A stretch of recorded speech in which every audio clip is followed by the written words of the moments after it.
August 24th, 2022. Please join me in the Pledge of Allegiance. I pledge allegiance to the flag of the United States of America and to the republic for which it stands, one nation, under God, indivisible, with liberty and justice for all. Roll call, please.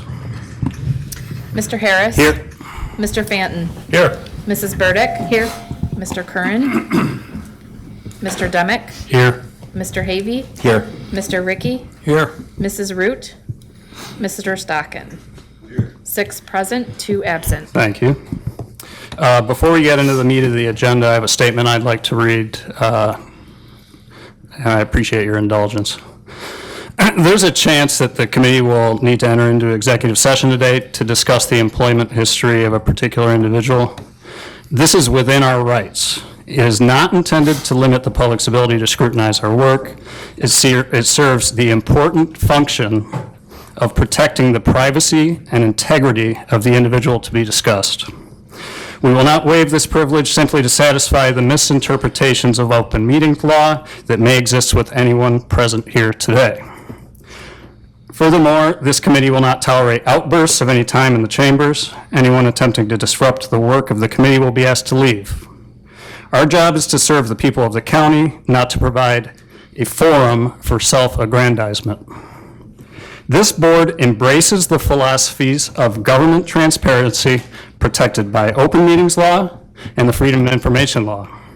We're constantly seeking to improve our policies and procedures in a manner that improves accessibility for the public. If anyone has thoughts on how we can further this mission and achieve this goal, please don't hesitate to let us know through appropriate means. Thanks again for indulging me on that. We'll get into the agenda. County Attorney Allison Carroll.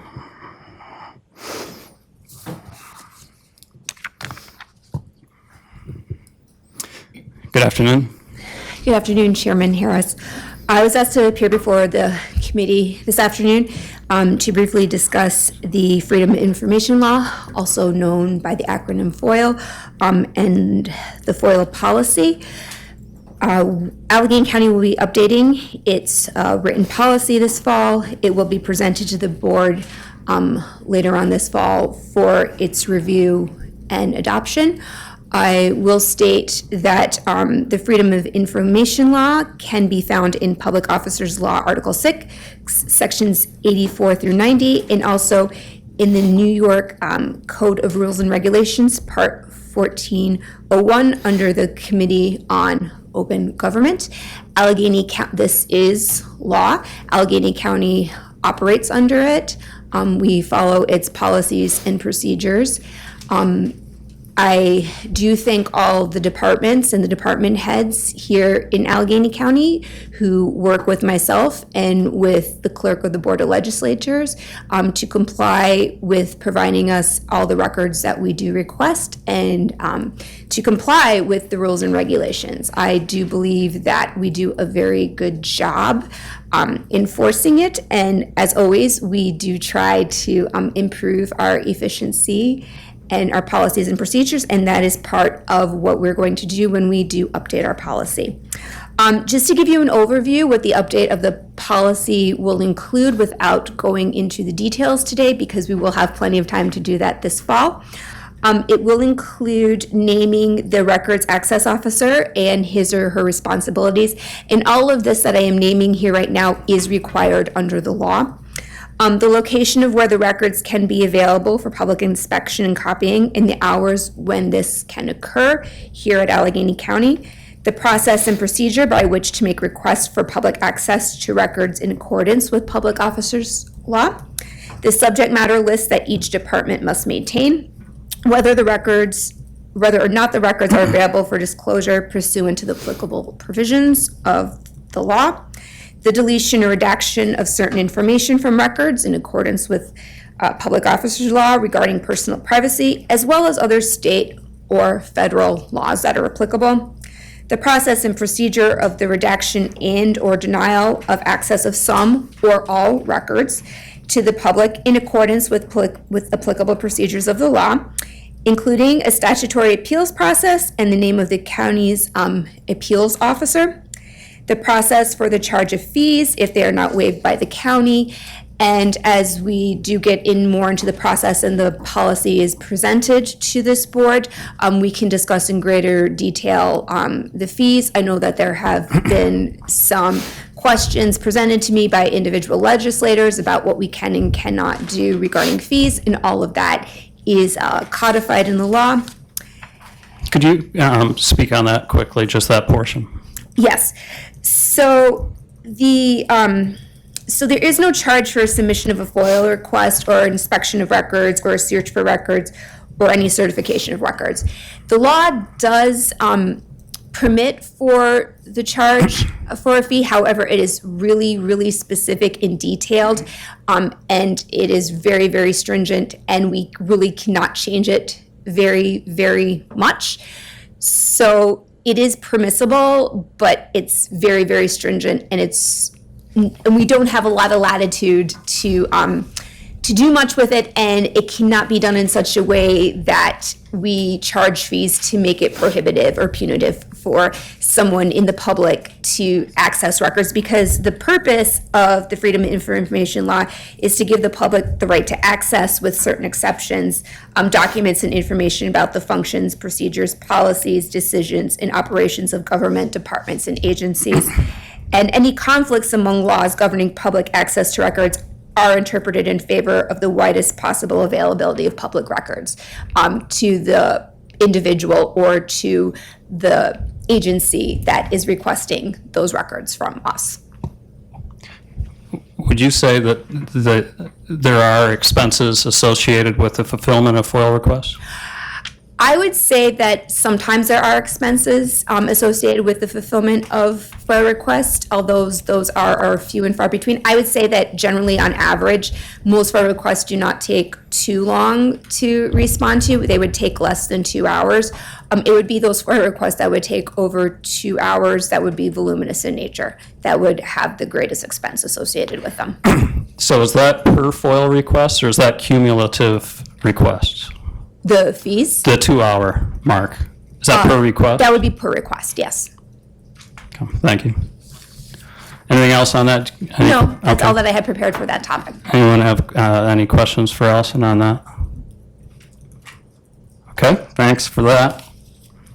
You have one other item, healthcare worker bonus. Yes, I am requesting a resolution to seek authorization to apply for, and then, if accepted, to implement the New York State Healthcare and Mental Hygiene Worker Program funds. The state recently passed Social Services Law, Section 36(7)W, which is a healthcare worker bonus program for nurses, counselors, therapists, and other healthcare support workers like custodians, maintenance workers, and housekeepers that provided patient-facing care during the pandemic. New York State has allocated approximately $1.2 billion in funding in its fiscal year 2023 budget. We need the application process, I believe, begins on September 2nd. This process right now is currently 100% state reimbursed based on the qualifications and eligibility that are included in Social Services Law, Section 367W. The bonuses would range between $500 and $1,500 based on if the eligible employees qualify. Okay, would anyone care to make a motion? I'll move that. Thanks, Mr. Fanton. Is there a second? Burdick seconds. Thank you, Ms. Burdick. Any further discussion? Just to point out that it's very, according to this, when the grant runs out, our obligation runs out. So we it's not something that'll continue on once the grant expires. That is my understanding at this time. It's a one-time, right?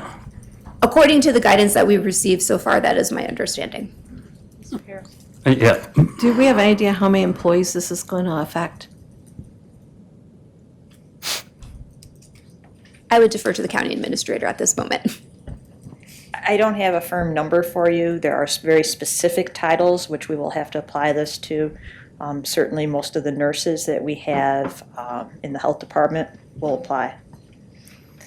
We're still sorting that out. The guidance just came out in August. We had Ms. Caro do a little bit of research on whether this was a mandatory or permissive program and whether or not we needed board approval. It is due September 2nd, so we will be quickly figuring out which employees to apply for between now and September 2nd. I mean, I would guess for the sake of our employees, we would want it to be as widespread as possible, right? Again, they're very specific titles that this has to apply to, so we can't, I don't think there's a wide amount of latitude that we could apply it to everyone we think should be entitled to a bonus.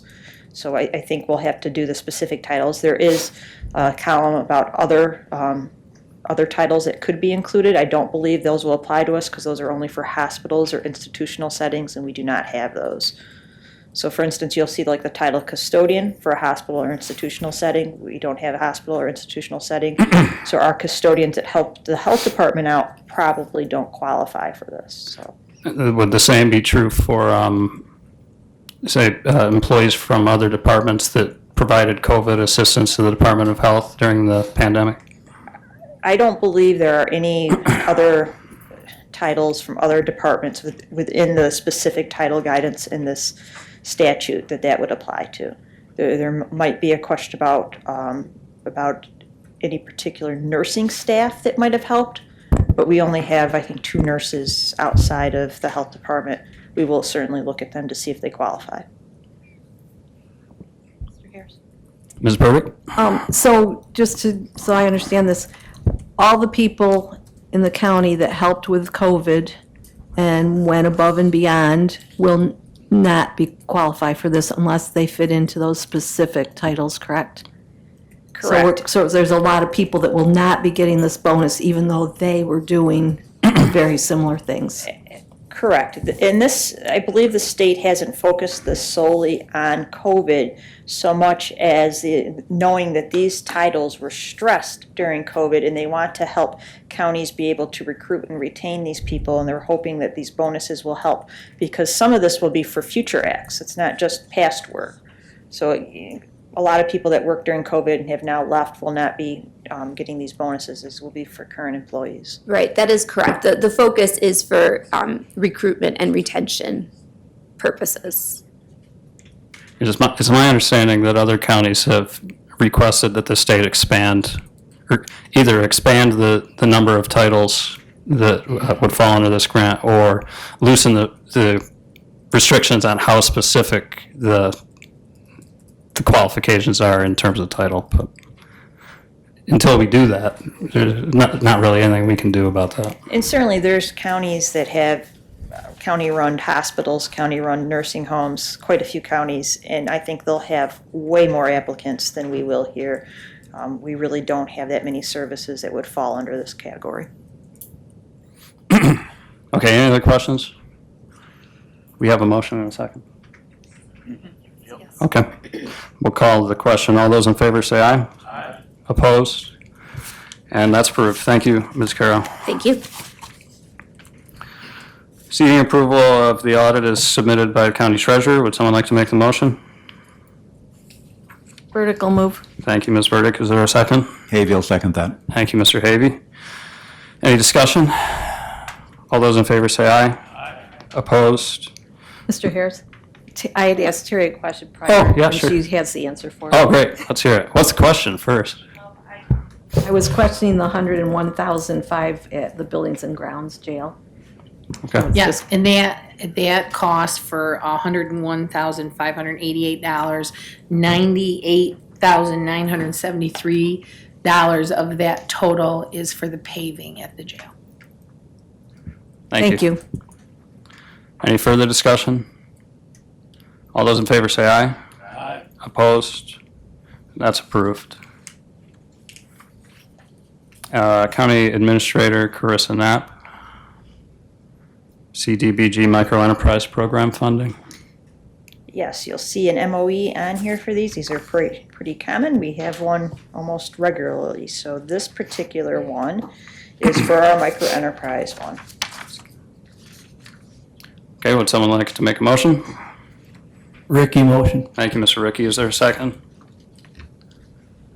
Havey will second that. Thank you, Mr. Havey. Any discussion?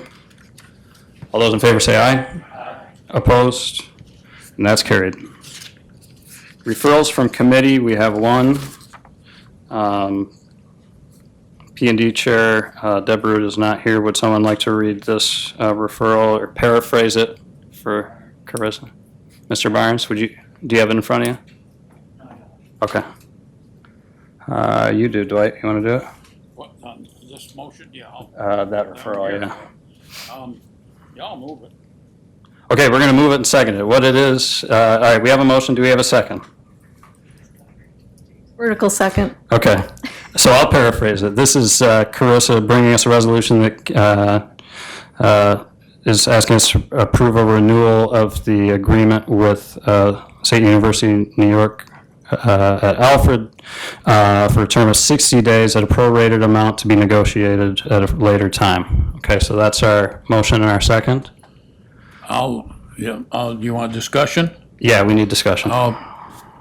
Personally feel that 60 days isn't long enough to facilitate the training and stuff that we need for this, so I won't be voting in favor of it.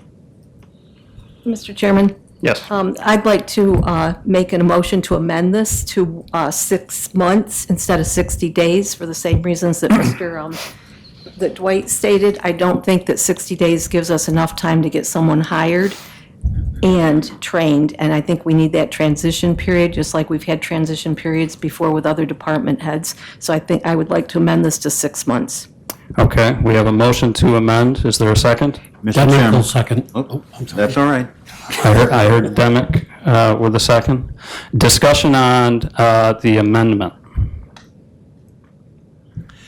Mr. Chairman. Mr. Havey? Yes, sir. I'm going to be in favor of this amendment to this motion for the amendment. I think that 60 days is way too short to do the turnaround, as Mr. Fanton also mentioned. I think we experienced this with the transition of tourism with 45 days, and I was not pleased with how that worked, and I can't imagine that changing the course of economic development in 60 days is going to be any more successful. So I'm in favor of the 6 months. Thank you. Thank you. Further discussion? Mr. Barnes? I support the 6 months over the 60 days. I think our committee meeting last week, we kind of got rushed there a little bit. A lot of things flying around, but I'm fully support 6 months as opposed to the 60 days. Thank you. Any further discussion? Mr. Chairman, Mr. Ricky? what's the president of Alfred think of this? I can answer that question. I spoke to Dr. Morrow this morning, right during lunchtime, actually. He gave me a call. He wanted to stress that Alfred State would be committed to helping us with a transition from anywhere from however we need up to 12 months. So I think previously he had said 2 months. He wanted to clarify that he would be comfortable going all the way up to 12 months if we needed him to. He'd also like the opportunity to come back and speak with this board in a committee of the whole. He's very sorry that his last one was interrupted by our fire event, but he'd be happy to come back at another COW and have further discussions. Also, why don't we just renew for 12 months, seeing as how we can kill it with a 60-day notice? Why do we have to change what we have? Well, I don't think, unless that's a rhetorical question, or is it a suggestion? It just seems like we're jumping through a lot of hoops here. There's been a lot of talk, a lot of manpower. Yeah, I mean, we can see the finish line on, at least on this contract. And we can set a date at whatever the majority feels is appropriate. It's not, we have a motion to amend at 6 months right now. If it doesn't, if that amendment doesn't pass, we could entertain another motion to amend to 12 months, right? Chairman? That is correct. Yeah, thank you. I would, Sorry, I'd go like ahead, to- Mr. Fannin. I'd like to suggest that the 6 months is appropriate. You have an end date. If you just do a year, you know, everybody's looking out. If it's 6 months, you know it's got to be done, it'll get done. Okay, thank you. Legislator Hanchett? I will agree to this 6 months because I do understand there needs to be a transition time. And as Legislator Havey stated, we have seen things not turn out so well, and we don't want to see that happen again. And maybe we have other agencies that are involved with this too, so, How about 7 months? no, 6. Okay. Okay. Mr. Thank you. Healy? Yeah, thank you. Mr. Healy? Yeah, still, if that's what the consensus of the majority is, I'm all for the 6 months. Last week at Planning and Economic Development, I had amended to 60 days. And it seems to me, though, my reasoning for that is that it seems like we keep moving the ball all the time on this contract. We've talked about it in the past for years. We've talked about it, that we're not happy, and it is what it is. So, but if that's what the majority wants, I have no problem with the 6 months myself. Thank you. Mr. Chairman, Mr. Seer? I'm kind of on the same side as Legislator Ricky. I think 12 months is appropriate. You have a 60-day termination period there. I think 2 months is very irresponsible. It doesn't give appropriate transition period. But I really don't see the difference between 6 months or 12 months. Thank you. Looking forward at Mr. Stockton. Just go on record that I'm in favor of the 12 months, but I would certainly support the 6 months if that's the shortest we can have. We got to have time for the transition and doing it right. So longer the better. Thank you. Okay, looking forward, we are going to vote on this amendment. If it passes, and then it gets to the full board as a proposed 6-month contract, there will be another opportunity to amend the term of the contract with the full board. Correct? That is correct. Okay. But at the committee, you need to vote on the amendment and then vote on Gotcha. with the amendment. Thank you. Yes. Okay, is there any further discussion on the amendment as made by Legislator Burdick?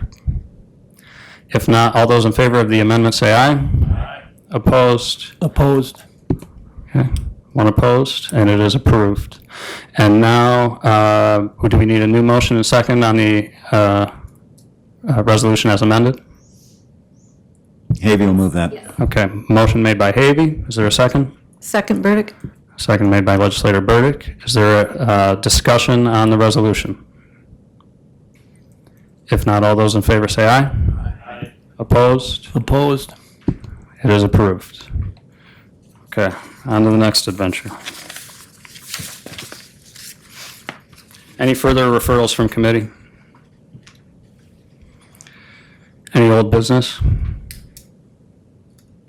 Any new business? Anything for the good of the order? Mr. Chairman. Mr. Havey? Yes, sir. I'd like to call a caucus for 135, please. Very good, thank you. I'd like to apologize that my voice failed me today, folks, but it came on all of a sudden. Would someone like to make a motion to adjourn? Ricky motion. Thank you, Mr. Ricky. Is there a second? Man, second. Second, all those in favor say aye. Aye. Opposed? We're adjourned.